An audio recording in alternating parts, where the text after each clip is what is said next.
Bienvenue au balado L'investisseur transformé. Avez-vous l'impression qu'il y a trop d'options et d'opinions vous disant comment investir et planifier votre avenir financier? Grâce à son approche simple et directe, l'animateur Ruben Antoine de la firme Toulette Matthews et Associés vous guide à travers la complexité de l'industrie financière.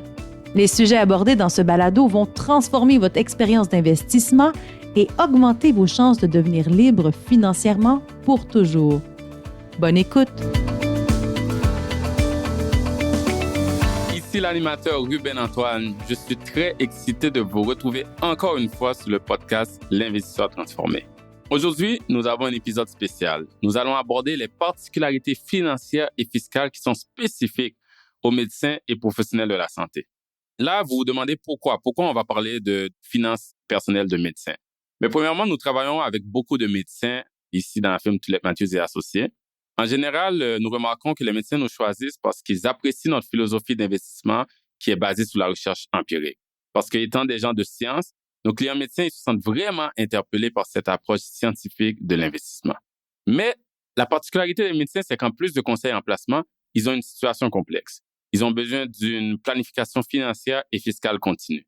Donc, même si chez Toulette Matthews et Associés, nous leur fournissons des services d'investissement, de planification de retraite et successorale, nous sommes souvent amenés à collaborer avec des experts et des expertes externes pour mieux servir nos clients médecins et s'assurer que tous les aspects de leur vie financière soient optimisés. J'ai donc le plaisir d'avoir aujourd'hui sur le podcast une de ces expertes avec qui nous collaborons souvent. Son nom est Marie-Ève Couture et elle va nous aider à survoler les nombreuses subtilités de la vie financière des médecins.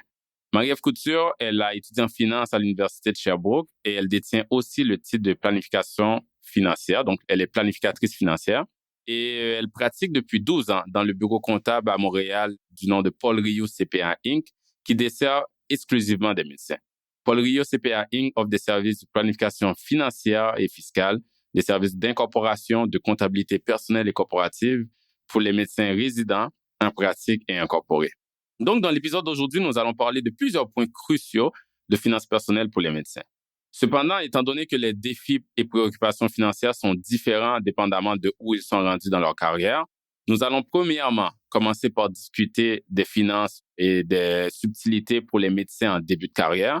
Deuxièmement, plus tard dans l'épisode, nous allons continuer en couvrant les questions financières et fiscales pour les médecins en milieu de carrière. Et en dernier lieu, vers la fin de l'épisode, nous allons aborder les besoins et défis financiers des médecins qui sont proches de la retraite ou à la retraite. Donc, nous avons un épisode avec beaucoup de détails intéressants et je vous souhaite une bonne écoute. Bonjour Marie-Ève, comment ça va aujourd'hui? Bonjour Ruben, ça va bien toi? Ça va très bien, très bien. Merci de participer à notre podcast L'investisseur transformé. Merci à toi pour l'invitation, je suis vraiment très contente d'être avec toi aujourd'hui. Ça fait plaisir. Donc, Marie-Ève, écoute, moi puis toi, on se connaît depuis quelques années. On travaille ensemble pour plusieurs de nos clients médecins qu'on a en commun. Mais j'aimerais que les auditeurs et les auditrices apprennent un peu plus sur toi. Parle-nous un peu de toi. Dis-nous pourquoi, premièrement, tu es devenue planificatrice financière et surtout, comment tu t'es retrouvée à te spécialiser à travailler avec des médecins. En fait, j'ai commencé, je vais te parler de moi très rapidement. J'ai commencé à étudier en comptabilité, mais c'était un choix un peu par défaut. Parce que j'étais dans un sport études au cégep. Mon but, dans le fond, c'était vraiment j'allais au cégep pour jouer au hockey, là, c'est mon sport.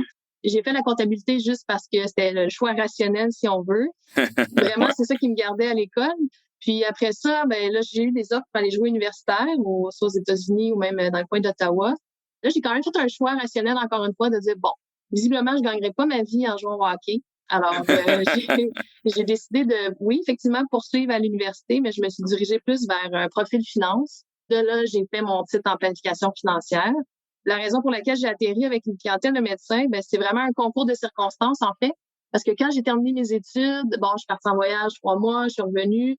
Mon patron de l'époque, qui est toujours mon patron aujourd'hui, finalement, m'avait rappelé pour savoir si j'étais toujours intéressée à travailler dans le cabinet après mes études. Donc, je suis arrivée au bureau, on était en 2010, 2011 à peu près, puis ça coïncide avec la période où les médecins pouvaient s'incorporer. Ça fait pas tellement d'années là, que les médecins peuvent s'incorporer, c'est depuis 2007. Donc, moi, quand je suis arrivée 2010-2011, on était vraiment au moment où là, tout le monde se regardait un peu les médecins. Est-ce que je m'incorpore? Est-ce que je m'incorpore pas? Qu'est-ce que lui fait? Qu'est-ce qu'elle fait? Parce que c'est ça, les 3-4 premières années, tout le monde attendait là, de voir ce que les autres fait. Donc, c'est pas là que les gens se sont massivement incorporés, mais 2010-2011, là, ça a commencé. Puis moi, je suis arrivée au bureau à ce moment-là. Donc, comme je te dis, c'est vraiment un concours de circonstances.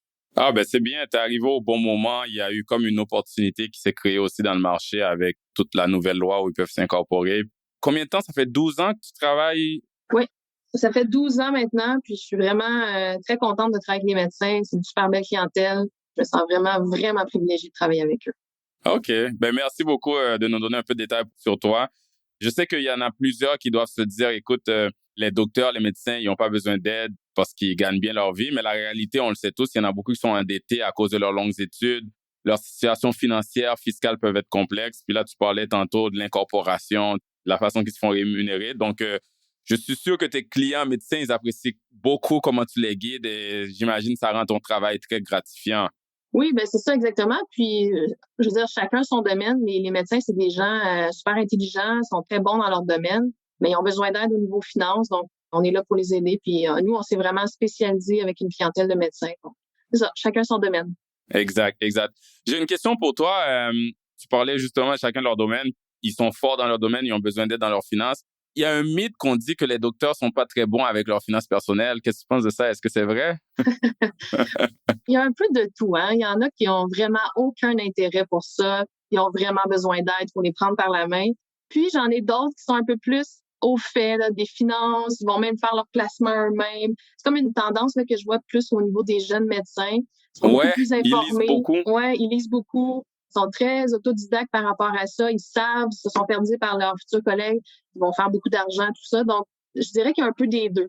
Non, je suis complètement d'accord avec toi. Tu sais, je dois dire par rapport à ce mythe-là, c'est peut-être un stéréotype un peu trop sévère parce que à la fin, c'est vrai, comme tu dis, il y a certains médecins qui font pas très attention à leurs finances personnelles. Tu sais, ils sont emportés par la pression sociale, le certain statut qu'ils doivent montrer par rapport à la société. Puis des fois, ça se traduit en beaucoup de dépenses de façon irréfléchie.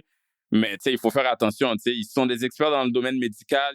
Ils mettent beaucoup de temps et de stress, mais on leur demande quasiment d'être des entrepreneurs, tu sais, de gérer tout le côté financier, fiscal d'une compagnie, alors qu'ils n'ont pas eu des cours là-dessus à l'université. Je peux voir pourquoi des fois, au niveau des finances personnelles, ils tombent dans des pièges. En plus, ils sont souvent la proie de vendeurs de produits financiers mal intentionnés, puis aussi, ils sont souvent la cible des politiciens aussi dans les discours de réélection, là. Donc, non, c'est sûr que je peux voir à peu près que pourquoi il y en a qui tombent dans les pièges de tout ce qui est le casse-tête financier et fiscal. Mais nous sommes vraiment privilégiés aujourd'hui, Marie-Ève, de t'avoir parce qu'aujourd'hui, on va justement explorer des pistes de réflexion, des solutions par rapport à tout ce qui a trait aux particularités financières des médecins. Donc, on a un épisode quand même chargé. On va parler des défis des jeunes médecins. On sait que souvent, quand ils commencent, ils n'ont pas beaucoup d'épargne, ils ont beaucoup de dettes. On va parler de ceux qui sont en mi-carrière, qui ont des fois des épargnes, mais pas de plan de retraite, ou ils sont pas s'ils sont sur la bonne voie. Et à la fin, on va aborder ceux qui sont proches de la retraite ou à la retraite. Donc, commençons. Est-ce que tu es prête, Marie-Ève? Très prête. Je te suis. Parfait. On va commencer à la base. Comme j'ai dit, on va commencer avec les médecins, les jeunes médecins en début de carrière. Donc, si je te demanderais, Marie-Ève, on le sait que les jeunes médecins, là, quand ils sont des étudiants, ils ont fini leurs études, ils passent à un moment donné du statut d'étudiant à celui de médecin à temps plein. En général, dans ton expérience, ça fait 12 ans que tu travailles avec des médecins, quels défis tu vois qu'ils rencontrent ou qu'ils ou elles doivent surmonter pendant cette transition d'être étudiant à la résidence et à devenir médecin à temps plein? Oui, mais c'est ça, c'est quand même, comme tu dis, une grosse transition. Ils passent d'un statut de salarié, là, si je parle plus au niveau fiscal, ils ont un statut quand ils sont médecins résidents pendant 4, 5, 6 ans, dépendamment du domaine qu'ils vont suivre. Ils sont salariés, donc ils n'ont pas à se soucier vraiment là, de quoi que ce soit au niveau des impôts. C'est assez simple. Ils ont un T4 en fin d'année. L'impôt est prélevé à la source sur leur salaire. Ils reçoivent une paye à toutes les 2 semaines. C'est pas mal ça. Quand ils passent en pratique, donc quand ils ont le début de pratique, ben là, ils deviennent avec un autre statut au niveau fiscal. Ils sont plutôt considérés comme des travailleurs autonomes. Donc, ils sont leurs propres patrons. Mettons que je prends le cas classique, là, le médecin qui va travailler au public. La RAMQ va leur verser des payes.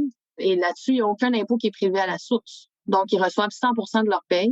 Le premier défi, je te dirais, c'est vraiment ça, c'est de pas penser que parce que je reçois 100% de ma paye dans mon compte, que 100% m'appartient. Évidemment, il y a entre 40 et 50%, là, dépendamment du revenu global du médecin, qui appartient à l'impôt. Qui appartient au gouvernement. Exact. Ouais. Et le premier piège, c'est ça, c'est que là, les gens disent, tout d'un coup, je suis riche, j'ai 100% de mes payes. Sauf que, comme on s'en sort pas, il y a deux choses qu'on s'en sort pas, il y a la mort et les impôts. Donc, en avril, l'année suivante, ben là, quand je les appelle pour leur donner leurs résultats d'impôts, c'est là qu'ils doivent payer leurs 40 ou 50% d'impôts selon le revenu qu'ils ont fait l'année d'avant.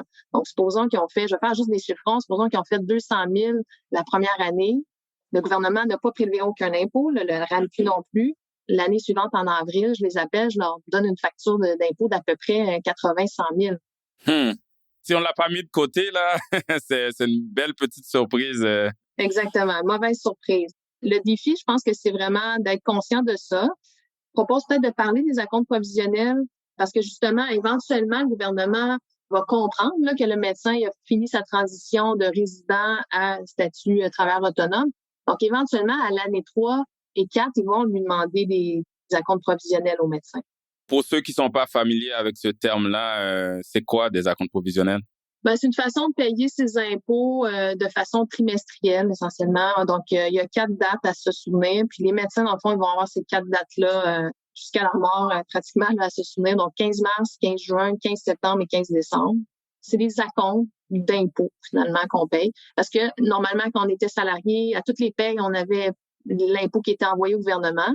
Là, on a comme un cadeau, entre guillemets, de dire, je paye mes acomptes juste 4 fois dans l'année. Je les paye pas à chaque paye que je reçois. Mais il faut être discipliné quand même. Il faut le prévoir parce que c'est ça, quand on a une paye, c'est automatique, on l'oublie quasiment. Là. Comme tout salarié, tout employé, on se fait prélever nos impôts à la source, on le sait, mais on n'a rien à faire. Tandis que les acomptes, la date s'en vient, il faut le prévoir, il faut mettre de côté. C'est à nous, c'est à le médecin d'avoir cette discipline-là. Oui, exactement. Si on prend, mettons, le médecin qui débute la pratique, là, parce qu'on est dans ce volet-là, la première année, souvent, ça va être une transition. Le premier 6 mois, il est salarié. Donc, supposons qu'il a fait 40 000 de salaire. Là, il n'y a pas d'impôt comme on disait tantôt, l'université a déjà prélevé à la source des impôts. Là, ils vont généralement commencer en juillet leur pratique. De juillet à décembre, ils reçoivent, supposons, 100 000 de la RAMQ. Il n'y a rien qui a été prélevé à la source. En avril, l'année suivante, l'année 2, donc, moi, je leur donne l'impôt qu'ils vont avoir à payer sur le 100 000 qu'il y avait de la RAMQ l'année d'avant. Donc là, l'année 2, ils ont une année complète de RAMQ, supposons 200 000 de revenus RAMQ. Encore là, combien d'impôts a été prélevé à la source? 0. Donc, c'est ça, il faut vraiment qu'il y ait l'habitude de mettre de l'argent de côté. Puis juste pour continuer un peu l'exercice, l'année 3, donc là, en avril, on fait nos rapports d'impôts. Donc, on a 100% des impôts de l'année 2 à payer. Et là, le système des acomptes provisionnels embarque. Donc, le 15 septembre et le 15 décembre, le gouvernement ne se pose pas de questions, regarde combien d'impôts la personne avait payé l'année passée et ils vont diviser ça en deux. Au 30 avril, supposons que je dis à mon médecin, tu as 80 000 d'impôts à payer. Il va demander le 15 septembre de cette année-là et le 15 décembre, 40 000, 40 000. Bon, je sais pas si tu m'as bien suivi, là, mais ça veut dire J'ai très bien suivi. Ça, en gros, ça veut dire que il faut vraiment avoir planifié en termes de cash flow, en termes de flux monétaire, en termes d'argent à mettre de côté pour être bien placé, bien positionné à payer ces montants-là quand ils arrivent, ou du moins d'avoir les revenus les payer. Oui, parce que c'est ça, l'année 3, essentiellement, c'est une année où on a 2 années d'impôts, là.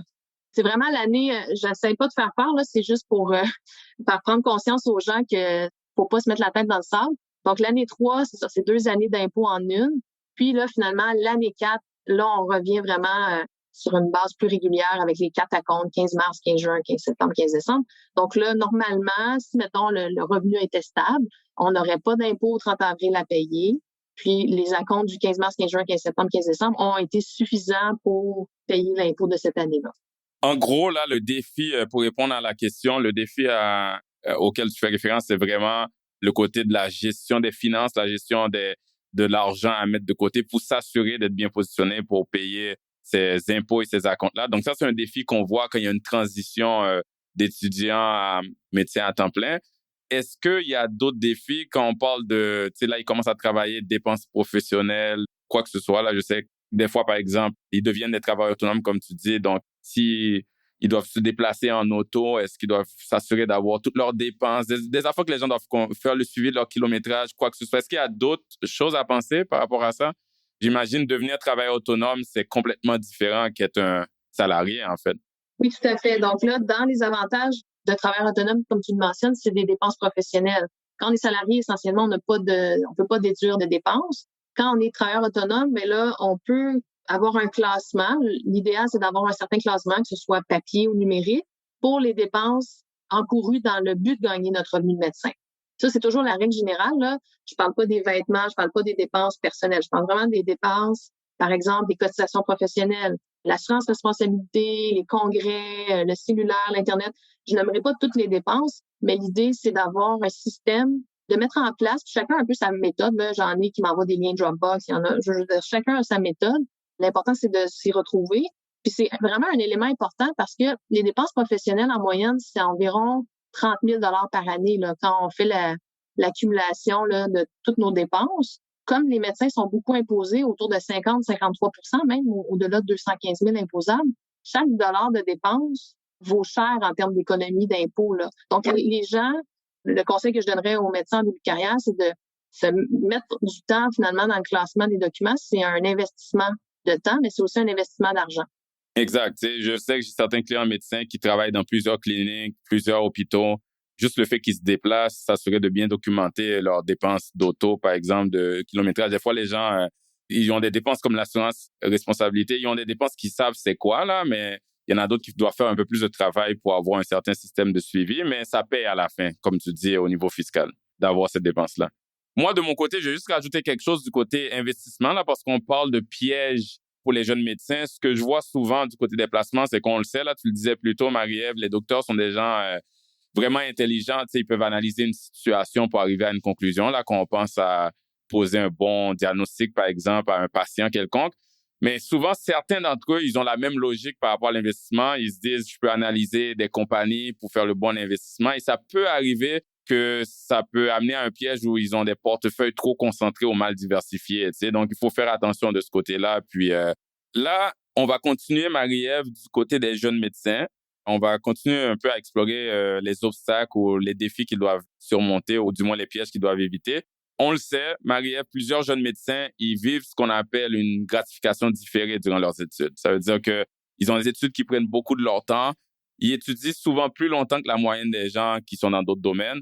La conséquence de ça, c'est que quand ils voient leurs amis ou du monde autour d'eux voyager, profiter de la vie, ben eux, ils doivent reporter tous ces plaisirs de la vie-là.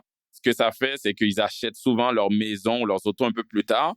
Mais quand ils finissent leur résidence, ils vivent une augmentation de salaire importante, quand même soudaine. Tu sais, des fois, on voit des médecins passer de 80 000 à 400 000. Donc, le piège, c'est des fois, ils sentent qu'il faut qu'ils rattrapent tous ces petits plaisirs de la vie-là qu'ils ont reportés. Tu sais, ils le méritent. Puis c'est vrai, ils le méritent. Mais ça fait que des fois, ils vont un peu trop intense et on voit des jeunes médecins qui s'achètent tout de suite la voiture de luxe, le bateau, la grande maison, etc., alors qu'ils ont encore des dettes. Donc ça, c'est vraiment, on peut tomber dans un tourbillon de finances personnelles si on ne fait pas attention. Quel conseil tu aurais pour les jeunes médecins qui vivent une augmentation soudaine de leurs revenus? Oui, effectivement, on le voit, là, la gratification différée dont tu fais référence. Ils ont travaillé fort, se sont restreints pendant leurs études, pas de voyage ou moins de voyage et tout. Puis là, à partir du moment où ils font 400-500 000 par année, ça devient comme plus facile de mettre de l'argent pour acheter un condo, acheter la grande maison, tout ça. Je suis d'accord avec toi, puis c'est ce que je vois. Le bateau, par contre, ça, je ne l'ai pas vu encore jusqu'à maintenant. Le bateau. C'est bon, j'ai peut-être exagéré un peu. Mais la voiture de luxe, tu le vois des fois. Oui, la voiture de luxe de la maison, ça, 100%, je le vois effectivement. Mais le conseil que je peux leur donner, écoute, ce serait tout simplement comme dans toute chose, de garder un certain équilibre là-dedans. Parce que oui, ils ont la chance, ils ont le privilège de faire beaucoup d'argent, mais faut pas oublier, ils sont pas à l'abri d'en mettre de côté pour le futur non plus. Moi, le conseil que je leur donnerais, c'est un conseil de finances personnelles, mais c'est d'épargner là, systématiquement. Je pense que c'est le livre là, de Wealthy Barber. En français, ça doit être Le barbier riche, ouais. Exact. Qui dit de mettre 10%, je pense, là, systématiquement de côté pour l'épargne. Le pourcentage n'est pas tellement important. Là, ça peut être 10%, 15%, 20%. L'idée, c'est d'en mettre de côté pour le futur parce que, bon, on va en parler tantôt, mais ils n'ont pas de fonds de pension, hein, les médecins, contrairement à des gens dans la fonction publique. Ouais, ils doivent créer leur propre fonds de pension avec leur épargne. Ils n'en ont pas fourni par un employeur quelconque. Exact. Exactement. Donc, oui, ils font beaucoup d'argent. Ils font 400, 500 000, comme on disait. Mais il faut quand même prévoir qu'à la retraite aussi, ils vont avoir des trains de vie probablement. Ils vont s'être habitués à un train de vie assez élevé. Élevé. Exact. Je suis complètement d'accord avec toi. Puis la particularité avec la situation des médecins, c'est qu'ils gagnent un bon revenu, mais à cause de leurs études et tout le processus, ils commencent à épargner plus tard. Puis la valeur de quand on bâtit un portefeuille ou un patrimoine financier, le temps a une grosse valeur. Le dollar qu'on met, si on a commencé à investir à la vingtaine, ça a une chance de créer un plus gros portefeuille parce que ça a eu plus de temps de bénéficier de la magie des intérêts composés. Donc, les médecins, ils gagnent un plus haut revenu que la moyenne des gens, mais ils commencent plus tard. Donc, si quand ils commencent plus tard à gagner ce revenu-là, ils économisent pas, ils vont commencer à économiser encore plus tard. Et puis là, ça va faire que ils vont devoir mettre les bouchées doubles s'ils veulent éventuellement bâtir le patrimoine qui va financer la retraite qu'ils veulent avoir. J'ai un petit exemple chiffré, là. Si on investit 50 000 par année de 30 à 65 ans, à 7 %, on va finir un portefeuille à 65 ans de 7 millions. Si on attend juste 5 ans, donc un médecin qui aurait dit, écoute, j'ai 30 ans, je vais profiter de la vie pendant 5 ans, donc je vais commencer à 35 ans. C'est pas beaucoup, là, 5 ans, là. Je vais commencer à 35 ans jusqu'à 65 ans. Le même montant, 50 000 par année, à 7 % de rendement. On va finir avec un portefeuille pas pire, mais un portefeuille de 5 millions. Mais ce que je veux dire par là, c'est que 5 ans où on aurait pu mettre 250 000 de côté, ben ça va avoir coûté 2 millions de différence. Donc, c'est juste pour voir à quel point que investir plus tôt peut avoir une grande valeur juste pour le même niveau de rendement, juste par le fait qu'on bénéficie plus longtemps de la valeur des intérêts composés, en fait. Oui, c'est un bon exemple. C'est très impressionnant de voir la puissance de l'intérêt composé dans le temps. Écoute, on le sait, on en parlait tantôt, là, ils passent beaucoup de temps sur les bancs de l'école. Donc, l'autre particularité souvent des jeunes médecins, c'est qu'ils ont tendance aussi, en plus de commencer plus tard à gagner leurs revenus, d'accumuler des dettes parce qu'ils ont utilisé des dettes pour financer leurs études. Là, quand tu penses aux jeunes médecins qui ont beaucoup de dettes, Marie-Ève, comment tu penses qu'ils devraient gérer leurs dettes? Est-ce qu'ils doivent prioriser quand ils commencent à rembourser la dette? Est-ce qu'ils doivent investir comme qu'on parlait tantôt ou un peu des deux? C'est quoi ton opinion par rapport à ça? Ça, c'est la grande question. C'est la question. Surtout ces jours-ci, là. Oui, exact. Avec les taux d'intérêt qui augmentent. La 5e augmentation des taux du taux directeur, effectivement. Ben oui, la plupart des médecins, je veux dire, terminent leurs études, ils ont généralement entre 100 000 et 150 000 de marge de crédit. Donc, cette question-là, je la fais poser souvent. J'aurais préféré que tu me la poses il y a 2 ans. J'aurais plus de facilité à répondre. Avec les taux durant la pandémie à 2,4 % sur la marge de crédit, comparativement à un REER qui a peut-être un rendement à ce moment-là de 7-8 %. Là, en tout cas, on y va à peu près avec des chiffres en l'air comme ça. C'est sûr que là, 2 ans, j'avais tendance à prioriser d'investir à travers le REER, supposons, parce que on faisait juste regarder les taux. Puis il faut pas juste regarder cette variable-là, mais mettons, si on regarde les taux, le taux d'emprunt comparativement au taux de rendement, c'était assez clair que ça valait la peine d'investir à travers le REER. C'est sûr, là, on parle de quelqu'un qui est capable de tolérer d'avoir une marge de crédit. Tout un volet psychologique à ça. Il y en a que peu importe les calculs scientifiques qu'on peut leur faire, je veux dire, ça les empêche de dormir, d'avoir une marge de crédit, ben là... Il faut payer, ouais. Là, présentement, avec les taux qui ont augmenté, là, on est plus autour de 5 % environ sur la marge de crédit. Taux de rendement dans le REER, ben là, ça dépend. Ça dépend, puis tu sais plus que moi, ça dépend dans quoi le portefeuille est investi, parce que le REER, c'est une coquille, mais est-ce qu'il est investi en CPG ou il est investi en actions? 100% action, ouais. Donc, le taux dépend dans quoi c'est mis. Ça, c'est une des variables à regarder. Puis aussi, le taux d'impôt. Si je mets l'argent dans le REER, OK, oui, j'ai une déduction, mais je déduis à combien? Est-ce que je déduis à 30 %, à 40 %? C'est quoi mon taux marginal? Pas juste le taux maintenant, mais à la retraite. Parce que quand on met de l'argent maintenant dans le REER, oui, on a une déduction. On passe go, on a la déduction d'économie d'impôt. Mais à la retraite, il faut s'imposer là-dessus. Donc, il faut aussi que je regarde c'est quoi mon taux d'imposition à la retraite. C'est un paquet de variables, finalement, hypothétiques. On n'a pas le choix de travailler avec des hypothèses. Ça serait très facile à répondre si tu me disais, bon, le taux d'emprunt, c'est X, le taux de rendement, c'est ça, ton taux d'imposition aujourd'hui, c'est X, ton taux d'imposition à la retraite, c'est Y. Je pourrais te répondre très facilement, mais les variables, malheureusement, on les connaît pas. Donc, c'est ça qui rend la chose aussi complexe. C'est sûr qu'à 5 %, en tout cas, je connais pas ton opinion là-dessus, mais probablement qu'à 5 % de marge de crédit, ça favorise un petit peu le remboursement de dette. Si on compare des pommes avec des pommes, il faudrait que je génère un 10 % dans le rendement dans le REER. C'est assez... En tout cas, je sais pas de ton côté si je suis certaine que tu es capable de faire du 10 %, mais ça commence à être beaucoup de rendement. Là. Non, exact. L'affaire avec le rendement, c'est que même si à très long terme, pour un portefeuille 100 % en actions, donc un portefeuille agressif, la moyenne a été autour de 8 à 10 %, mais c'est jamais quelque chose de garanti, alors que ton taux d'intérêt, sur le moment, il est garanti. Mon opinion est très similaire, très proche de toi. Il y a quelques années, pour la personne rationnelle qui peut vivre avec des dettes, c'était investi parce que ça coûte quasiment rien la dette. Maintenant, les taux d'intérêt ont augmenté et ils vont être amenés possiblement à augmenter dans l'avenir approché. Donc, ça devient plus difficile. Là, je répète ce que tu as dit, là, c'est parce que je suis d'accord. Ça devient plus difficile d'avoir un rendement après frais, après impôt. Ça peut arriver, mais la probabilité est plus minime. Donc, moi, maintenant, quand je me fais poser la question, je dis, c'est pas nécessairement... on n'est pas obligé d'être blanc ou noir, là. Soit on rembourse la dette totalement ou soit on investit totalement. Mais c'est plus... on est plus dans un environnement où on commence à rembourser la dette beaucoup. On est plus un peu des deux. Est-ce que ça veut dire qu'on n'investit plus du tout? Pas nécessairement. Mais il y a une analyse qu'ils peuvent faire. Est-ce qu'ils ont d'autres dettes qui ont des taux d'intérêt vraiment élevés? Je sais pas, des cartes de crédit. La marge de crédit est variable, donc elle peut être élevée. Mais tu sais, des fois, on me dit, est-ce qu'on rembourse l'hypothèque à l'avance? C'est si on est encore dans une situation où l'hypothèque est, parce qu'on l'avait déjà pris il y a quelques années, puis il nous reste quelques années avant le terme, puis c'est à 2%, ben je dis pas obligé. Donc, peut-être prioriser les dettes qui ont un plus haut taux. Si on a encore de l'argent, on continue à investir. Et aussi, regarder c'est quel type de dette qu'on a. Donc, si on a un prêt auto, c'est pas nécessairement une bonne dette là pour le besoin de la discussion parce que c'est lié avec un actif qui baisse. On priorise à les payer le plus possible.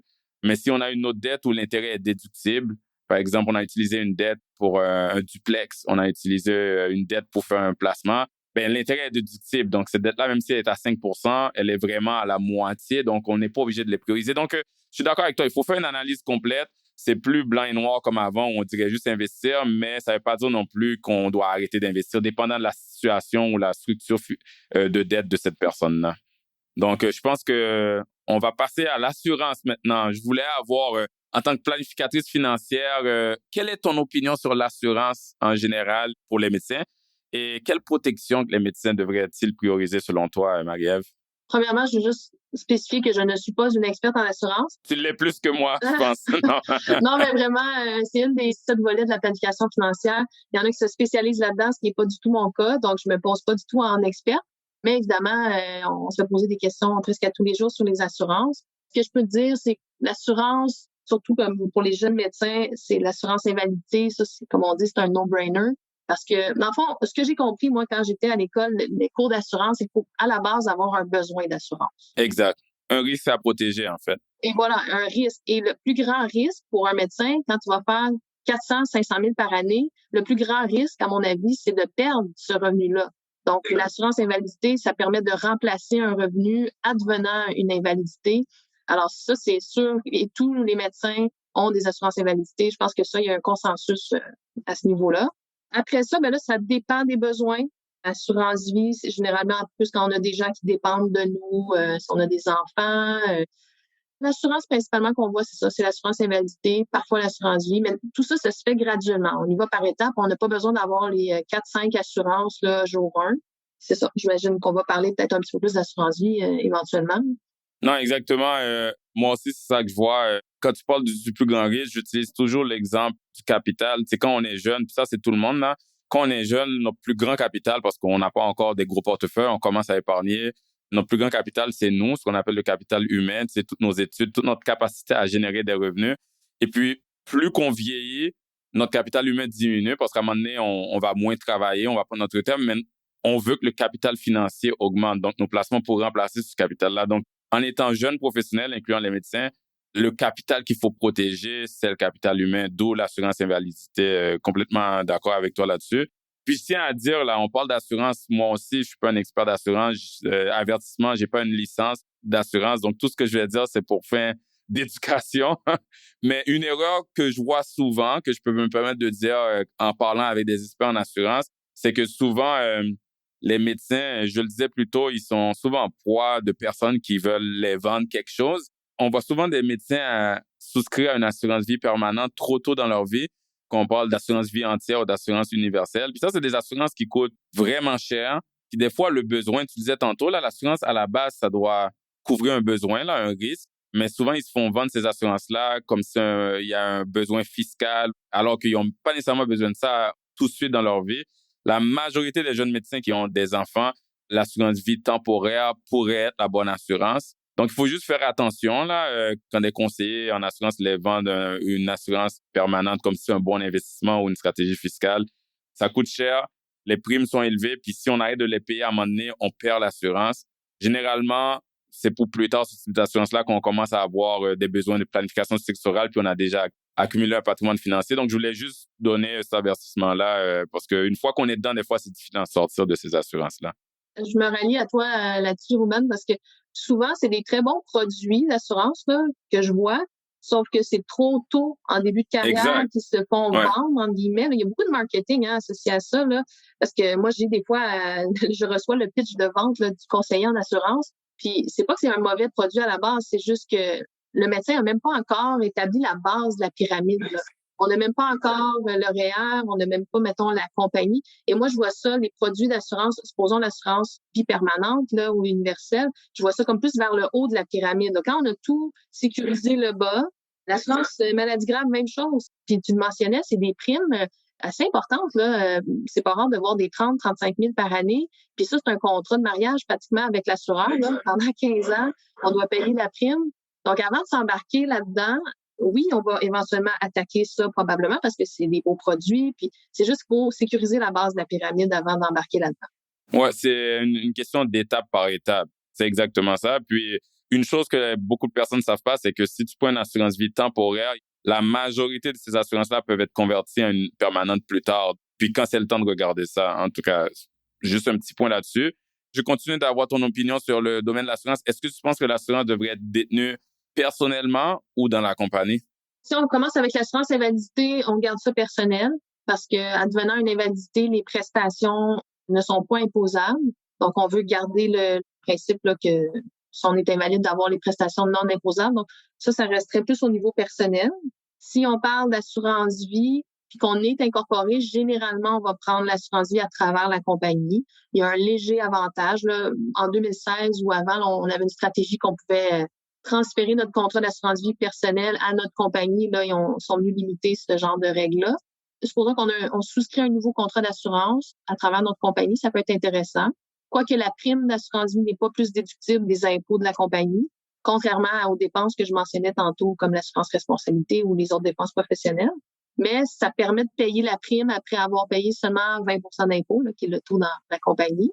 Alors que si ils le prennent personnellement, il faut que le médecin se paye un salaire ou un dividende de sa compagnie pour pouvoir payer la prime de l'assurance si le médecin le détient personnellement. Donc, ils vont se faire imposer sous cet argent-là qui sort de la compagnie juste pour payer la prime. C'est à ça que tu fais référence. Exactement. Donc là, il va avoir 50 % d'impôt au niveau personnel. Donc, il reste juste 50 $, mettons, pour investir dans la prime. Donc, c'est un léger avantage de l'avoir à travers la compagnie. Puis sinon, l'autre qu'on voit plus souvent, là, puis qui est très à la mode ces temps-ci, c'est l'assurance maladie grave.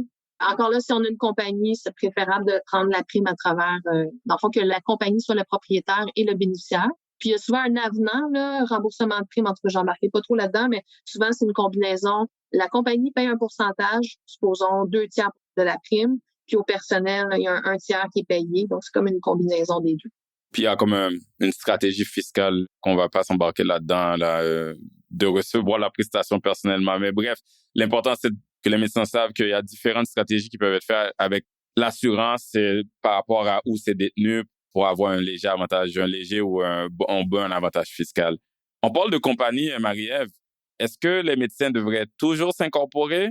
Il y en a beaucoup qui sont incorporés. C'est quoi les avantages et inconvénients de se partir d'une compagnie en tant que médecin?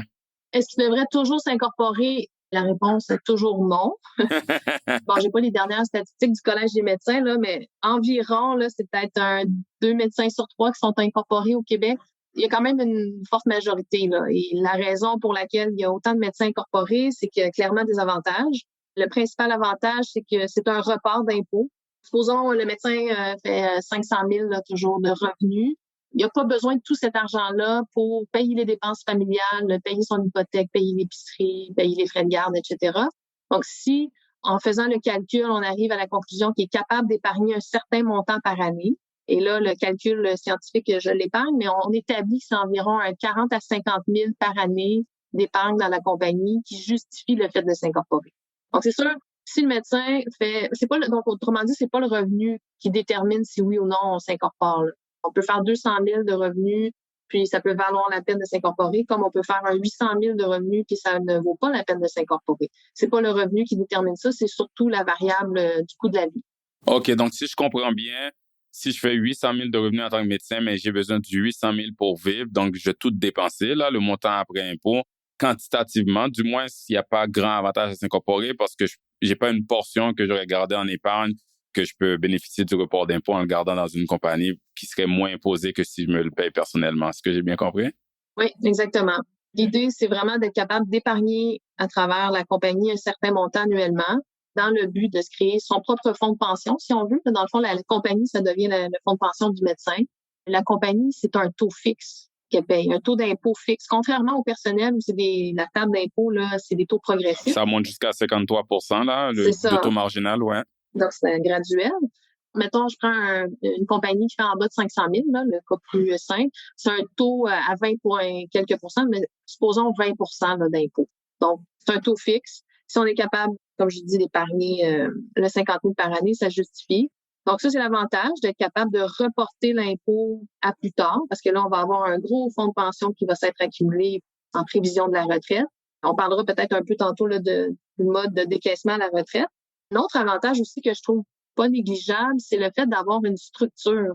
On en parlait tantôt, il y a différents types de personnalités de médecins. Il y en a qui ont besoin un peu d'accompagnement, d'avoir un cadre. Et ça, je trouve que ça met un beau cadre.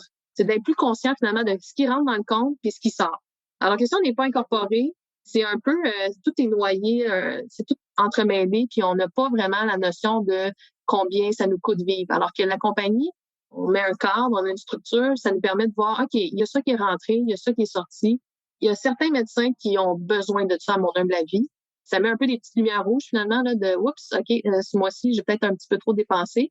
Puis l'idée, c'est pas non plus que ça soit trop restrictif, mais c'est de pas tomber dans le piège, là, de, comme on disait tantôt, de tout dépenser. C'est bien. Donc, il y a aussi un avantage plus côté comportemental, discipline, psychologique. Mais, tu sais, il y a des avantages. On sait que les médecins s'incorporer, ça vient avec des frais légaux, ça vient avec des frais comptables chaque année parce qu'il faut faire la comptabilité, la déclaration d'impôt. Donc, on le sait que certains médecins, s'ils ne regardent pas un peu les critères de quand s'incorporer, ils vont peut-être s'incorporer trop tôt. C'est tous leurs collègues, leurs pairs leur disent « il faut que tu t'incorpores », puis ils le font, malgré qu'ils peuvent avoir des frais. Alors, quand est-ce que tu penses c'est quand qu'il faut s'incorporer? Je sais que tu as parlé du 50 000, là, ou un montant à peu près, là, qu'on peut économiser, mais est-ce qu'il y a une période où on dit, là, c'est le moment, à ton niveau de carrière, où en général, tu devrais t'incorporer? Je dirais, la première chose, c'est vraiment de s'asseoir puis de regarder. Les 2 chiffres que j'ai besoin, dans le fond, pour dire si oui ou non ça vaut la peine, c'est combien de revenus le médecin anticipe, mettons 500 000, et c'est quoi le coût de vie. Donc là, le coût de vie, il faut faire un peu l'exercice du budget familial, et ça n'a pas besoin d'être l'exercice là hyper fastidieux là, à la virgule près, mais c'est plus de donner un ordre de grandeur, de dire est-ce que c'est 5 000 par mois que ça me coûte pour faire vivre ma famille, 10 000 par mois ou 15 000 par mois. Donc, à partir du moment où on a le coût de vie net d'impôt, on est capable de faire le calcul puis de dire, bon, OK, oui, effectivement, docteur, vous allez être capable d'épargner votre 50 000 par année. OK, Marie-Ève, parlons maintenant du congé parental. On le sait que maintenant, il y a une forte proportion de jeunes femmes qui sont en médecine. Quand on pense à, éventuellement, on veut bâtir une famille, comment elles doivent concilier optimalement tout ce qui est salaire de leur compagnie, les prestations des fédérations, la FMOQ, FMSQ et le RQAP? Les femmes médecins ont la chance, en plus du RQAP, d'avoir des allocations de maternité payées par leur fédération, que ce soit la FMOQ ou la FMSQ. Évidemment, la FMSQ, c'est un petit peu plus généreux. Dans le fond, c'est versé pendant 12 semaines, ce congé-là, et c'est 2 400 par semaine, là, juste pour illustrer un peu les chiffres. Donc, on parle à peu près un peu moins de 30 000 là, pour les 12 semaines. Optimalement, ce qui est plus avantageux, c'est d'abord de demander le congé de la fédération.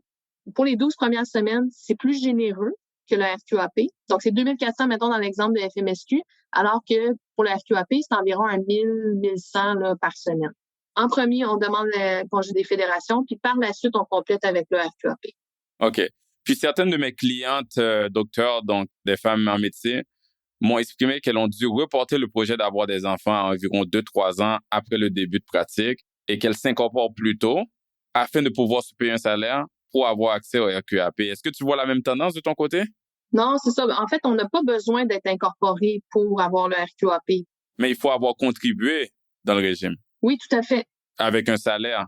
ou un revenu de travailleur autonome, une femme médecin pas incorporée a contribué en fait au régime RQAP. Même elle a contribué en double, parce vu qu'elle a son propre patron, elle contribue en double. Donc, on n'a pas besoin de s'incorporer. Là, c'est un mythe, finalement, là, de s'incorporer pour aller chercher le RQAP. Par contre, si on est incorporé, ce qu'il faut planifier, c'est de se verser un salaire. Ça, c'est très important. Parce que si elle se verse un dividende, ça n'est pas une rémunération assurable aux fins du RQAP. Donc là, on se retrouverait qu'on aurait juste les allocations de maternité de la FMOQ, FMSQ. On perdrait la possibilité d'aller chercher le RQAP. OK. Ben, merci de déboulonner le mythe. Ça, c'est toujours intéressant, c'est toujours important. Écoute, je pense qu'on a parlé beaucoup de tout ce qui est jeunes médecins en début de carrière, quand ils font la transition, l'incorporation et tout. On va continuer vers une autre phase de la carrière des médecins. On va parler de ceux qui sont plus en milieu de carrière. Donc, imagine, tu sais, je suis un médecin, la carrière progresse bien, je travaille fort, j'ai accumulé des fonds dans ma compagnie. Une grande partie de ces fonds-là sont en placement financier. En plus, j'ai mes REER et tout, mais il y a une portion dans la compagnie. En tant que médecin, est-ce qu'on peut faire d'autres types d'investissements dans la compagnie médicale? Oui, comme les placements financiers, dans le fond, le Collège des médecins autorise une compagnie médicale à faire des investissements, plus des investissements passifs, là, on pourrait dire, comme les placements en bourse. Donc, on pourrait avoir aussi, mettons, de l'immobilier dans la compagnie médicale. La seule chose qu'il faut faire attention, c'est de ne pas dépasser le fameux critère il faut que l'activité principale, finalement, reste la médecine. Donc, je pourrais pas avoir... Si la majorité des revenus de la compagnie, c'est, mettons, la personne a un parc immobilier, puis les revenus de loyer sont plus élevés que ceux qui viennent des activités professionnelles, il peut avoir un problème? Oui, ben ça serait quand même un exemple extrême. On voit pas ça souvent, là, des loyers. Moi, je vais dans les extrêmes. Mais honnêtement, j'ai un client qui est comme ça, donc c'est quand même, c'est pas non plus absurde. Mais oui, c'est ça. Faut faire attention au fameux critère de 50% et plus. Donc, il faut que 50% et plus du temps et des revenus soient consacrés à la médecine. Mais supposons là, le cas de juste un médecin qui veut s'acheter un condo locatif à travers sa compagnie. Il n'y a pas de problème, il peut l'acheter à travers la compagnie médicale. Par contre, là, c'est plus au niveau du financement. Quand il va aller voir la banque va dire, ah, t'es une compagnie, supposons, MD Inc. Donc là, on va te charger le taux commercial. Donc, on a une surprime de peut-être 1,5%. Souvent, ce qu'on va faire pour les gens qui veulent investir dans l'immobilier, on va souvent créer une compagnie de gestion, donc une autre coquille. Juste pour ça. Juste pour ça, juste pour les placements immobiliers. Puis là, on mettrait aussi des placements boursiers dans cette coquille-là. Mais c'est possible quand même, le collège permet de faire des investissements immobiliers. Mais j'aimerais revenir à ce que tu disais tantôt avec l'activité principale. Qu'est-ce qu'il y en est pour les médecins qui ont un côté plus entrepreneur, donc qui achètent ou qui partent des cliniques? Donc oui, c'est des cliniques médicales, mais ils deviennent un peu plus entrepreneurs parce que ça prend une gestion d'employés et tout. Donc, c'est plus leur compagnie à eux qui sont le seul actionnaire et employé. Est-ce que c'est quand même considéré comme activité principale si quelqu'un a appelé une clinique, donc des business, ou ça ne l'est pas parce que justement, c'est des business, même si c'est dans le domaine médical? Ça ratisse assez large la définition d'activité médicale, puis les cliniques médicales en fait partie. Même chose si le médecin faisait des expertises. Donc, on rentre dans la définition d'activité médicale. Là. OK, c'est vraiment s'il sort du cadre comme, mettons, immobilier ou il s'achète des restaurants ou des affaires comme exactement. Ça. OK, je comprends. OK. Si on continue avec les médecins à mi-parcours de leur carrière, il y en a beaucoup, comme on disait tantôt, ils accumulent quand même un bon montant dans la compagnie. Comme on le sait tous, il y a eu la réforme Morneau, là, il y a quelques années. Il y a eu plusieurs changements dans la loi fiscale qui ont affecté les professionnels incorporés comme les médecins, mais aussi tout entrepreneur. S'il y a assez de placements dans la compagnie, on le sait maintenant, faut faire attention. Si le revenu d'investissement est au-dessus de 50 000, on peut être pénalisé fiscalement. Au Québec aussi, il y a eu des changements au niveau du taux d'imposition corporatif, là, le petit taux qu'il faut avoir au moins 5 500 heures travaillées, donc environ 3 employés rémunérés pour pouvoir bénéficier du petit taux d'imposition. Puis, il y a eu d'autres changements au niveau des fractionnements de revenus avec les membres de la famille. Donc, avec tous ces changements-là qui sont plus des avantages qui ont été enlevés ou limités, est-ce que ça vaut encore la peine fiscalement de s'incorporer? Oui, c'est encore avantageux de s'incorporer, ça c'est sûr. Puis on n'a pas eu de gens, là, moi à ma connaissance, là, dans ma clientèle, j'ai eu aucune personne qui s'est désincorporée suite à ces changements-là. C'est sûr que le fait d'avoir enlevé le fractionnement de revenus à toute fin pratique pour le conjointe ou pour les enfants majeurs, ça a été vraiment plus pénalisant pour nos médecins parce qu'il y en a à l'époque qui s'étaient incorporés juste pour cette raison-là. Malgré ça, quand on fait le calcul, là, donc là, on revient avec l'autre critère pour qu'on s'incorpore, c'est-à-dire être capable d'épargner le fameux 40-50 000 par année dans la compagnie. Et le report d'impôt, ouais. Pour le report d'impôt. Donc, le gros avantage pour moi de la compagnie, c'est ça, c'est qu'on n'a pas une limite. Contrairement, mettons, au REER, là, on peut mettre un 29-30 000 dans notre REER d'épargne par année. Bon, c'est pas la même affaire. La compagnie, c'est pas un régime à l'abri de l'impôt, mais on n'est pas limité. On peut placer 100 000 par année, on peut placer 200 000 par année.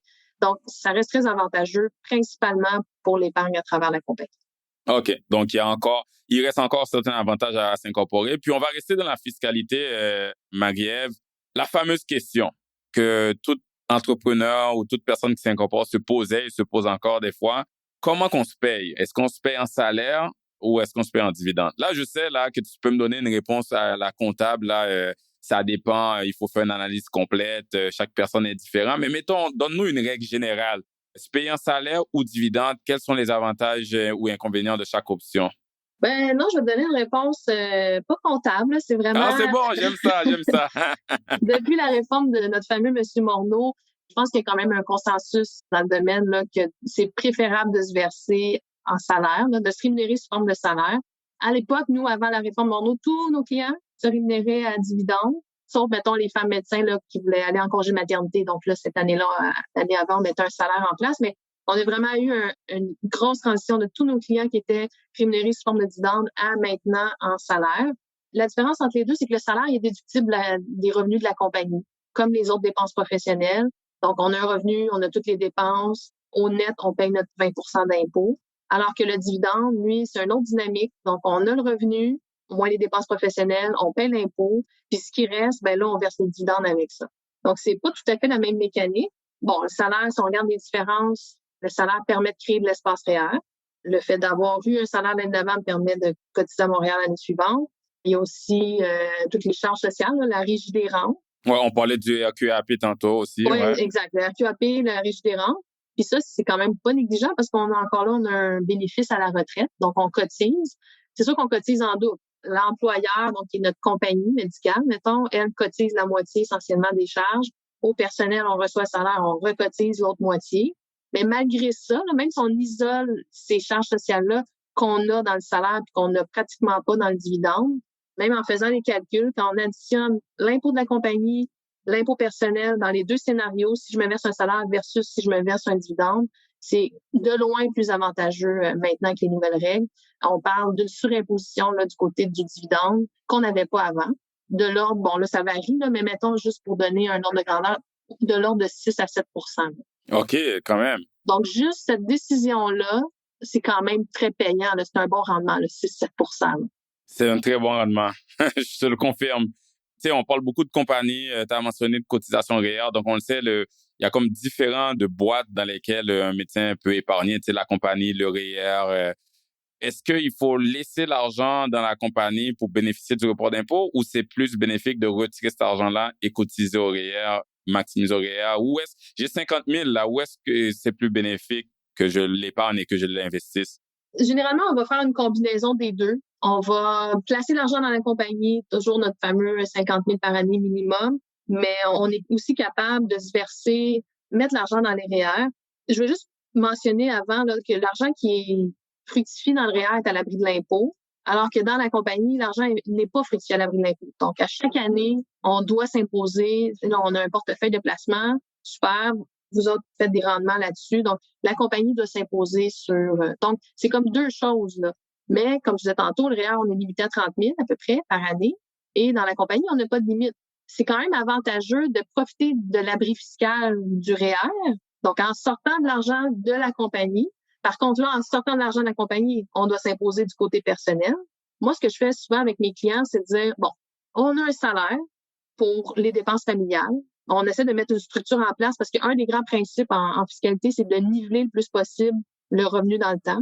C'est sûr que c'est pas toujours possible de le faire parce qu'on a des rénovations, on doit changer de la piscine et tout ça, mais supposons, là, dans un monde idéal, on nivellerait le revenu, mettons, de salaire. Ce qui veut dire, juste pour clarifier, c'est d'essayer d'avoir à peu près le même salaire en moyenne sur les années à la place d'avoir des gros salaires une année puis des petits salaires une autre année.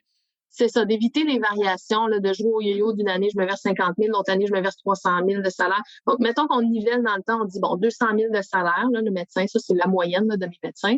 Donc, ça, c'est pour les dépenses familiales, on vient isoler ça.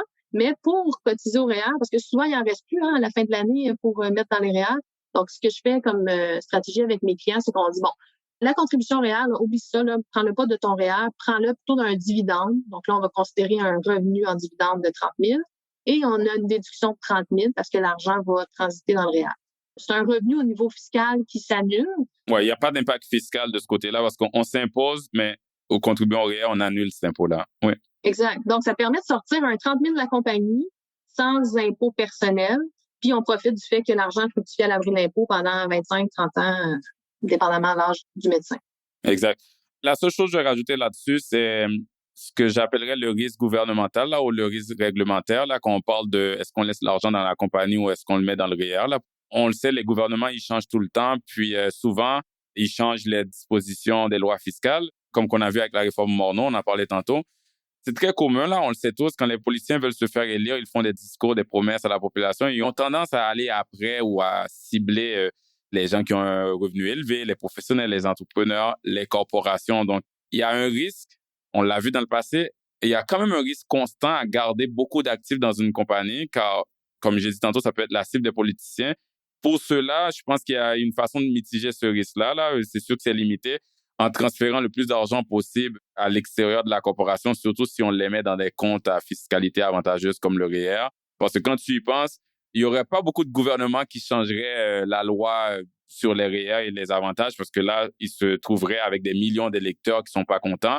Donc, c'est beaucoup plus facile et plus populaire de dire les corporations, on va changer les lois, on va aller après ça. Donc, moi, j'encourage à cause de ça à tout médecin entrepreneur de profiter le plus possible des comptes hors compagnie qui ont une fiscalité avantageuse. Mais pour tout ce qui est de se créer un compte non enregistré personnel, donc un compte taxable, ça, c'est mieux de le garder dans la corporation parce que là, on bénéficie de tous les avantages qu'on a parlé tantôt au niveau fiscal. Donc, c'est juste une autre façon de voir ça par rapport aux différents comptes qu'on a accès. Donc, là-dessus, Marie-Ève, qu'est-ce qu'il y en est du CELI, du REER? On comprend la sortie de l'argent de la compagnie pour cotiser au REER, il n'y a pas un impact fiscal parce que ça s'annule, mais c'est pas le cas pour le CELI, le REER. Puis là, maintenant, on a le CELIAP. Donc, comment tu dirais, quel qu'il faut prioriser? Est-ce qu'il faut contribuer à ces comptes-là et comment le faire de façon optimale? C'est sûr que là, c'est ça. Le REER puis le CELI n'ont pas de déduction, contrairement au REER, donc on peut pas utiliser la même stratégie. C'est sûr que le REER, c'est des plus petits montants, là, c'est pour le régime d'épargne-études quand on a des enfants. La subvention du gouvernement est très avantageuse. Généralement, ça tourne autour de 30 là, pour nos clients. En plus que l'argent fructifie à l'abri de l'impôt, donc c'est assez dur à battre encore là en termes de rendement. C'est 30 garantie de rendement avant que ça soit investi. Là, il y a aucun placement qui pourrait offrir ces rendements-là de façon garantie. C'est ça, mais là, on est quand même limité à autour de 2 500 par enfant. Donc, c'est pas nécessairement avec ça qu'on va faire notre prévision de retraite. Pour ce qui est du CELI, ben là, on a encore un beau cadeau fiscal là, que le gouvernement nous a donné. Par contre, si on veut maximiser, là, je pense que c'est autour de 80 000 là, qu'on peut mettre dans les CELI. Mettons, j'ai jamais cotisé mon CELI de ma vie, là, puis je veux aller maximiser mon 80 000. Ça veut dire qu'il faut que je sorte essentiellement 160 000 de ma compagnie, payer mon impôt du côté personnel pour aller mettre. Là, ta question, c'est est-ce que ça vaut la peine d'ajouter une année un 160 000, par exemple, au revenu personnel du médecin? Probablement pas. Généralement, on va essayer d'y aller graduellement. Souvent aussi, je fais le lien pour nos clients incorporés. Plus ça va aller dans la compagnie, il va avoir des placements, c'est ça le but. Et il va avoir un bon portefeuille de placement dans la compagnie, de sorte que là, le portefeuille, dépendamment dans quoi il est investi, va générer du gain en capital de façon comme naturelle. Et là, le gain en capital, on a un compte là, qui s'appelle le compte de dividende en capital pour les compagnies. Donc, c'est pour garder le principe que 50 % du gain capital, que ce soit au personnel ou compagnie, il y a 50 % qui n'est pas imposable. Au personnel, c'est facile, ça s'en va direct dans nos poches, on n'en parle plus. Pour la compagnie, on a comme une poche qui s'appelle le CDC là, pour les intimes. Ça permet de sortir 50 % du gain en capital qui n'est pas imposable vers le personnel. Des façons de sortir de l'argent sans impôt d'une compagnie, il n'y en a pas des tonnes. Ça, c'en est une. Puis souvent, c'est là qu'on va attaquer le CELI avec nos clients. Quand ils ont du CDC qui se sont créés, supposons qu'il y a 50 000 de gain en capital réalisé une année parce que le médecin a un bon portefeuille de placement dans sa compagnie, ben ça crée 25 000 de CDC. On retire le CDC dans le compte personnel. Sans impôt. Sans impôt perso, exact. Et là, on va mettre ça dans le CELI. Ah, très bon point. Généralement, on va l'attaquer, mais pas nécessairement d'un coup, le CELI. On va essayer de niveler encore une fois, toujours le principe d'équilibrer les revenus dans le temps. OK, donc soit niveler le fait de façon graduelle ou attendre qu'il y ait une opportunité, qu'il y ait un montant dans le compte de dividende en capital qui permet de payer un dividende au médecin personnellement sans impact fiscal. C'est deux façons qu'on peut regarder pour maximiser le CELI de façon plus optimale. Oui, c'est sûr que si on a des surplus du côté personnel, là, on est dans une autre histoire. Mettons, on reçoit un héritage. Là, on parle pas de ces cas-là. Là. Si on baigne dans l'argent, évidemment, c'est un no-brainer. On maximise les CELI. Mais là, on parle de on n'a plus d'argent là, suite au versement de notre salaire pour mettre dans le CELI. Ben là, c'est ça la décision. Là. C'est est-ce qu'on retire ou non? C'est la question à laquelle je répondais. Parfait. Puis là, on comprend REER, CELI, de beaux comptes. En milieu de carrière, des fois, ça arrive aussi qu'on peut optimiser. On commence à penser à la retraite, puis on peut optimiser nos épargnes avec une structure qu'on appelle le RRI, le régime de retraite individuel. C'est tout ça? Oui, le régime de retraite individuelle, oui. OK, merci. J'utilise tellement RRI, j'étais comme plus sûr. Le régime de retraite individuelle, bien justement, tu vois, j'hésite. Qu'est-ce que ça veut dire? Peux-tu m'expliquer qu'est-ce que c'est pour qui, et puis pourquoi un médecin pourrait considérer en établir un? En gros, c'est une espèce de régime de retraite, encore une fois, un fonds de pension calqué sur le régime de pension à prestations déterminées là, que les gens dans la fonction publique vont avoir. Donc, ils payent une rente de 2 à la retraite jusqu'à notre mort. En gros, c'est ça le RRI. Là, on commence à en voir de plus en plus parce que, suite à la réforme, encore une fois, de M. Morneau, ça en a eu des conséquences, hein, cette réforme-là. Oui. Non, avant, on parlait jamais, ou en tout cas, c'était très rare qu'on parlait d'RRI avec nos clients. Parce que pour avoir droit, pour pouvoir ouvrir un RRI, ça prend quand même un historique de salaire. Donc là, tous nos clients étaient avant en dividende. Maintenant, tout le monde, ça fait un bon 4-5 ans qu'ils sont en salaire. Donc là, on commence à voir ça de plus en plus, puis on en parlait à nos clients. Ça s'adresse principalement à des clients autour de 40-45 ans. Parce que si on regarde une courbe, là, la RRI, en fait, là, si je peux m'exprimer ainsi, c'est comme une espèce de REER sur les stéroïdes. Là. Oui, exact. Donc, ça permet d'aller déplafonner la fameuse limite de 30 000, qui est la même pour tout le monde. Autrement dit, c'est une limite fixe en fonction de l'âge. Donc, que j'ai 18 ans, que j'ai 65 ans, la limite, elle est fixe pour tout le monde. Ouais, si tu gagnes un certain revenu, là, ouais. Certains revenus, ça, toujours, là, mais alors que la RRI, cette limite-là, à un moment donné, vers les 40 ans, elle dépasse le REER. Donc, on peut mettre plus d'argent dans notre régime à l'abri de l'impôt que dans le REER. Donc, c'est pour ça que c'est avantageux, là. C'est d'en mettre plus à l'abri de l'impôt. On parle de régime de retraite individuelle, de RRI, qui est, comme tu as dit, en fait, un fonds de pension privé. C'est une bonne transition, je pense, pour parler à la retraite. Donc, on va commencer à aborder les médecins qui soient la phase de la carrière des médecins qui sont soit proches de la retraite ou à la retraite. Quand on parle de retraite, on le sait, là, les médecins, comme tout le monde, doivent avoir une planification de retraite. Ils doivent penser au plan de décaissement de façon optimale, l'ordre de où on va retirer les REER, les CELI, la compagnie, etc., pour payer le moins d'impôts possible, mais aussi pour s'assurer que les épargnes durent le plus longtemps possible. Mais si je te dis, par exemple, j'ai travaillé toute ma vie, je suis un médecin, j'ai travaillé toute ma vie, ma corporation a été un outil formidable pour recevoir le flux de mon travail durant ma vie professionnelle active. Maintenant, je travaille plus, je suis à la retraite. C'est quoi le rôle de la corporation? Ben, c'était le but pourquoi on s'est incorporé au départ, c'était d'accumuler notre fameux fonds de pension que les médecins doivent eux-mêmes se mettre en place. Là, l'objectif a été atteint, on est à la retraite, il y a plusieurs millions, là, on l'espère en tout cas, dans la compagnie qui a été accumulée. Et là, donc, comme on est à la retraite, il n'y a plus de revenus actifs de la RAMQ ou d'expertise qui est déposé dans notre compte de compagnie. Donc, la compagnie, la vocation change. Là, maintenant, on l'appellerait plus comme une compagnie de gestion. Donc là, c'est plus une mécanique administrative, mais essentiellement, donc, on commence à décaisser des sommes de la compagnie, de notre fonds de pension, finalement. Et là, c'est super flexible. On peut, on fait une stratégie de décaissement, comme tu parlais. Donc, il faut arrimer avec combien je retire de mes REER. Je vais avoir la régie des rentes à 65 ans, la pension fédérale à 65 ans. Fait qu'il y a toute une stratégie, là. C'est pas non plus si simple. Chaque situation est différente. Mais un point important quand même, c'est que supposons là, que le médecin prend sa retraite à 65 ans, il retrouve l'avantage de pouvoir fractionner avec le conjoint-conjoint. Ah, l'avantage qui a été enlevé ou limité, maintenant, ils peuvent le retrouver à partir de cet âge-là.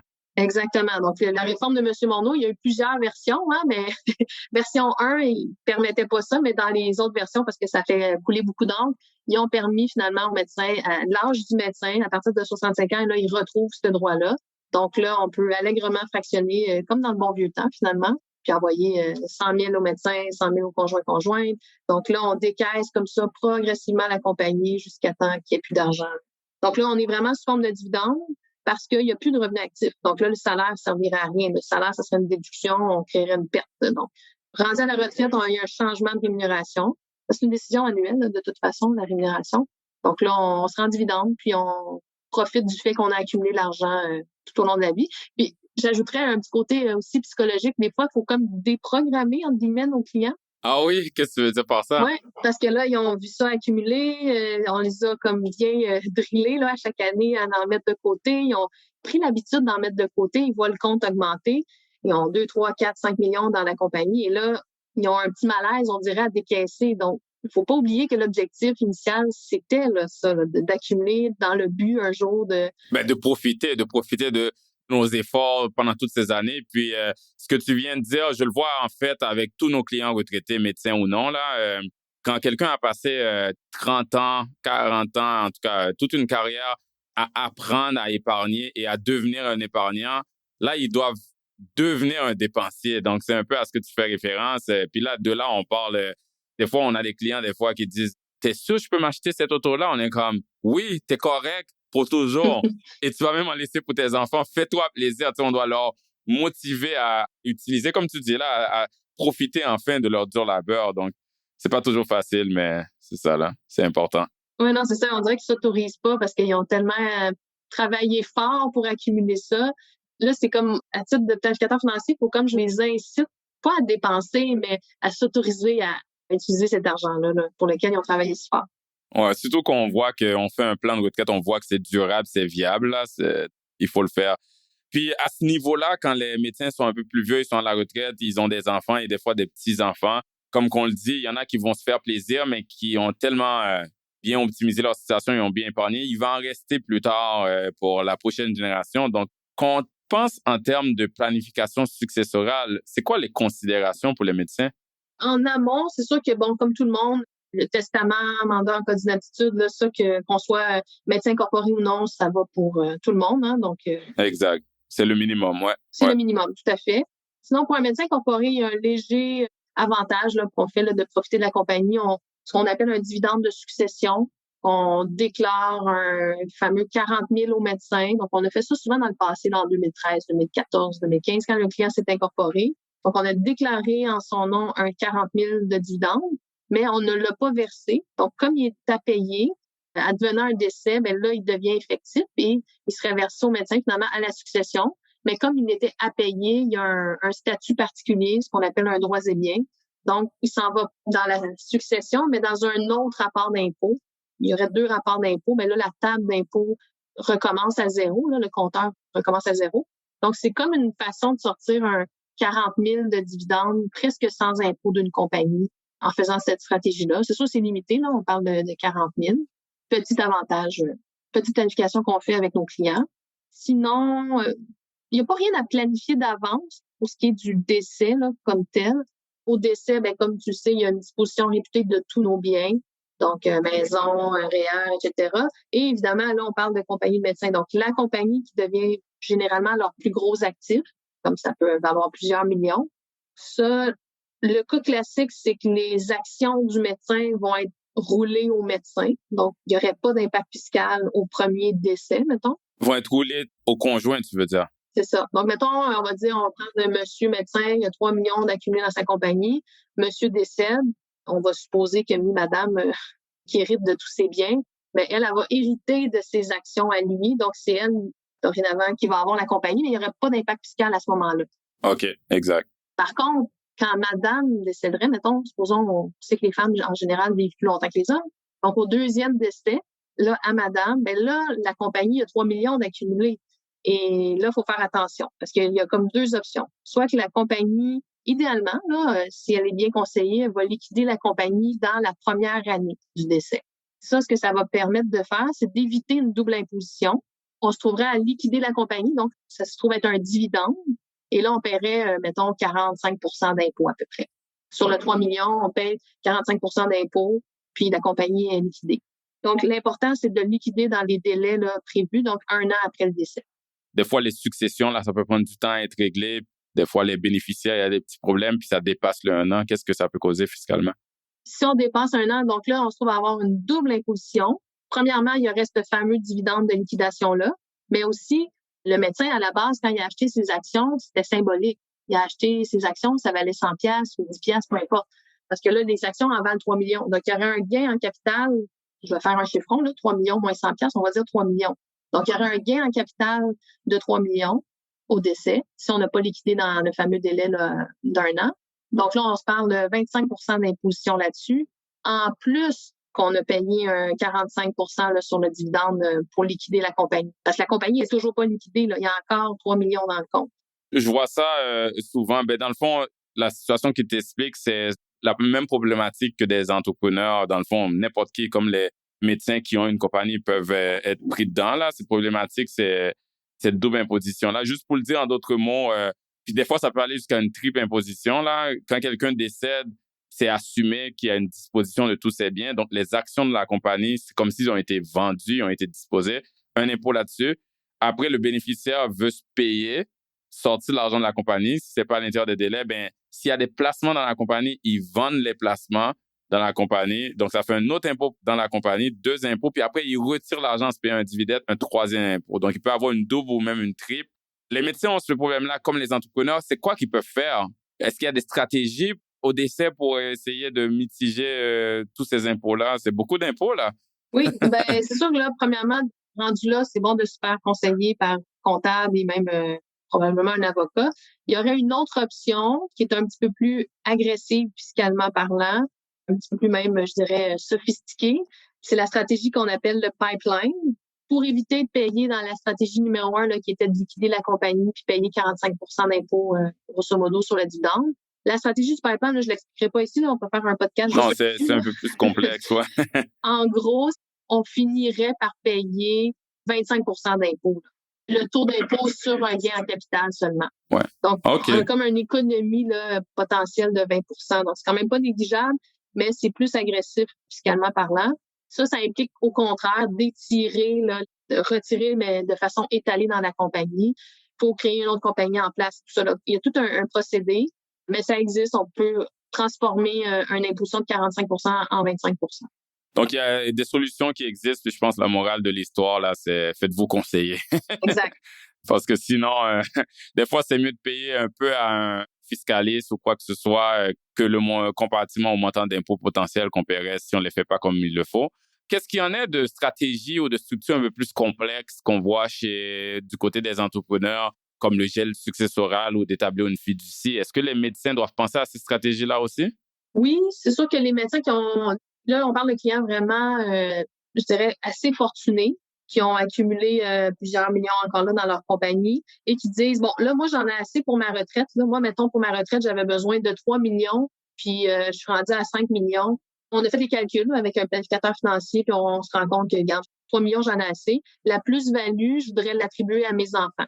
Donc, ce 2 millions-là, finalement, au moment du décès là, de la personne, il n'y aurait pas d'imposition sur ces 2 millions-là parce que la plus-value, elle a été attribuée, la plus-value même et la plus-value future a été attribuée, par exemple, aux enfants. OK. En gros, c'est ça un gel successoral, mais c'est pas nécessaire pour tout médecin. Ça dépend vraiment des médecins. C'est ça. En pratique, on ne le voit pas tant que ça. C'est une possibilité qui existe.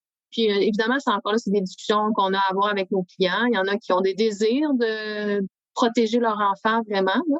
C'est sûr que c'est quand même beaucoup d'argent aussi, donc il faut quand même penser peut-être à créer à ce moment-là une fiducie pour garder un certain contrôle. Ça dépend toujours aussi quel genre de personnalité les enfants, est-ce qu'ils vont être capables de gérer aussi tout cet argent-là. Là, dans mon exemple, c'est quand même 2 millions là, que les enfants héritent, qui ont la capacité d'éducation financière pour le gérer. Il y a un paquet de considérations encore là à prendre en compte. OK. Écoute, je pense qu'on va de plus en plus profond dans les détails de la vie financière et fiscale des médecins, puis on pourrait faire 8 podcasts là-dessus. Donc, je pense que ça fait à peu près 1h30 qu'on se parle. Je pense que c'est une bonne discussion. Là, on est passé à travers toutes les phases de carrière de médecin, du jeune médecin jusqu'à la retraite. Mais si on résume un peu, puis on va vers le mot de la fin, si je te demande, Marie-Ève, ça serait quoi ton mot de la fin? Juste afin de laisser les auditeurs avec quelques points à retenir, tu dirais quoi? Je décortiquerai encore là avec les mêmes 3 étapes de vie. Donc, mettons qu'on prend un jeune médecin en début de carrière. Moi, si aujourd'hui, on a juste retenu une chose, puis c'est de réserve d'impôt, là, la première année, de mettre un 40% d'impôt de côté, d'ouvrir un compte distinct et de dire mes payes RAMQ, je reçois 100%, puis j'en glisse 40% à chaque paye. Moi, si on a retenu ça, les médecins en début de carrière, mission accomplie. Les médecins en milieu de carrière, là, je vais dire, d'essayer d'équilibrer le plus possible les revenus, c'est-à-dire de retirer l'argent de la compagnie sous forme de salaire, mais de façon le plus possible nivelée dans le temps. Donc, d'éviter les fameuses variations de revenus dont tu parlais tantôt et de résister à la tentation de pas tout faire dès qu'on est incorporé, là, de prendre l'assurance maladie grave, tout, là. Donc, d'y aller par étapes puis de bien se faire conseiller. Donc, je pense que ce serait le meilleur conseil que je peux leur donner. Finalement, les médecins plus à la retraite, autorisez-vous à décaisser de la compagnie. Oui, comme on disait tantôt. Voyager, profiter de la vie. Puis faire attention là, à la double imposition. Donc, s'assurer encore une fois, d'être bien conseillé au niveau légal puis de respecter le fameux délai d'1 an là, pour pas payer la double puis potentiellement même la triple imposition dont tu parlais. Wow, ça, c'est un très beau résumé. Tu sais, dans le fond, le monde peut juste écouter la fin du podcast pour au moins avoir des bonnes leçons à retenir. C'est parfait, Marie-Ève. Moi, premièrement, je veux dire un grand merci aux médecins parce que les médecins et tous les professionnels de la santé, qu'on pense aux préposés, aux infirmières, ils ont été les anges durant les dernières années qui nous ont supportés sur leurs ailes, qui ont supporté le système de santé. Donc, on veut que ces gens-là, ils ont déjà une profession qui est très stressante avec beaucoup de travail. Donc, la dernière chose qu'on veut, c'est qu'ils soient aussi stressés et préoccupés par rapport à leurs finances. On veut des docteurs qui restent des bons docteurs et qui ne sont pas stressés par rapport à ça. Donc, j'espère que notre podcast, Marie-Ève, un grand merci. J'espère que notre podcast a pu fournir quelques infos pour que les médecins se sentent plus outillés pour améliorer leurs finances et atteindre une tranquillité d'esprit, je veux dire, au niveau de leurs finances. Marie-Ève, à toi, je te dis aussi un énorme merci pour ton temps, ta générosité à partager cette mine d'or d'informations précieuses pour les médecins. Écoute, merci à toi, Ruben. Ça a été vraiment un grand plaisir de faire ça avec toi. Très contente d'avoir pu participer. Vraiment, ça a été une discussion très agréable. Oui, définitivement. Le plaisir est pour moi aussi. Puis, j'ai très hâte de continuer à collaborer avec toi. À tous nos auditeurs, auditrices, j'espère que vous avez apprécié le podcast. Je vous invite, si vous voulez bien, à le partager à vos collègues médecins, à vos anciens camarades de classe dans le domaine de la santé. N'hésitez pas non plus à le publier sur les groupes Facebook de docteurs et d'autres médias sociaux où il y a des membres de la communauté médicale pour que plusieurs personnes puissent bénéficier des informations que Marie-Ève a été très généreuse de partager sur ce podcast. Sur ce, je vous retrouve dans le prochain épisode de l'Investisseur transformé. Vous venez d'écouter l'Investisseur transformé, animé par Ruben Antoine. Veuillez visiter le site web tma-invest.com pour vous abonner au balado, demander une copie gratuite du livre L'Investisseur transformé et pour en savoir plus sur la façon dont notre firme aide les investisseurs à atteindre leurs objectifs financiers. Merci. Les investissements et stratégies financières doivent être évalués en fonction de vos objectifs personnels. Les auditeurs doivent alors effectuer leurs propres recherches et consulter un conseiller dans le domaine avant de prendre des décisions sur leur placement et finances personnelles avec les informations fournies dans ce balado.